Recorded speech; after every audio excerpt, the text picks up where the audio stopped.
যখন ক্রুশ ভেঙে দেবে তখন এবার খ্রিস্টান আর মুসলমানের দোস্তি ছিল, দোস্তি শেষ। একদিকে রোমান খ্রিস্টান আর একদিকে মুসলমান। আল্লাহর নবী বলছে ওই দিন 80টা পতাকার অধীনে খ্রিস্টানেরা একত্রিত হবে, যার এক একটা পতাকার অধীনে 12,000 করে সৈন্যবাহিনী থাকবে, তথা প্রায় 10 লক্ষ সেনাবাহিনীর সমাহার করবে খ্রিস্টানেরা। আর মুসলমানদের সেই দিন হেডকোয়ার্টার হবে দামেস্ক। আজকের মুজাহিদরা যে দামেস্ক বিজয় করলো, সেই দামেস্ক সেই দিন হবে মুসলমানদের হেডকোয়ার্টার। আল্লাহ নবী বলছেন পৃথিবীর ইতিহাসে এত ভয়ঙ্কর, এত ভয়াবহ যুদ্ধ আগে কোনোদিন হয়নি, পরেও কোনোদিন হবে না। এত ভয়ঙ্কর ভয়াবহ যুদ্ধ, কোনো বংশে যদি 100 মানুষ থাকে 99 মারা যাবে, একটা বেঁচে থাকবে।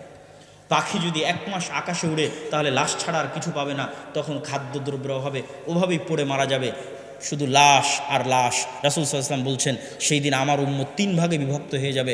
একদল উম্মত যুদ্ধের মাঠ ছেড়ে পালিয়ে যাবে, বলেন নাউজুবিল্লাহ।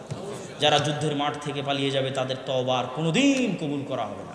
অন্য তওবার, অন্য গুনাহের ক্ষমা আছে, কিন্তু ওই যুদ্ধের মাঠ থেকে যারা পালাবে ওদের ক্ষমা নেই। 2, আরেক দল শহীদ হয়ে যাবে, এরা পৃথিবীর সর্বশ্রেষ্ঠ শহীদ, আল্লাহু আকবার।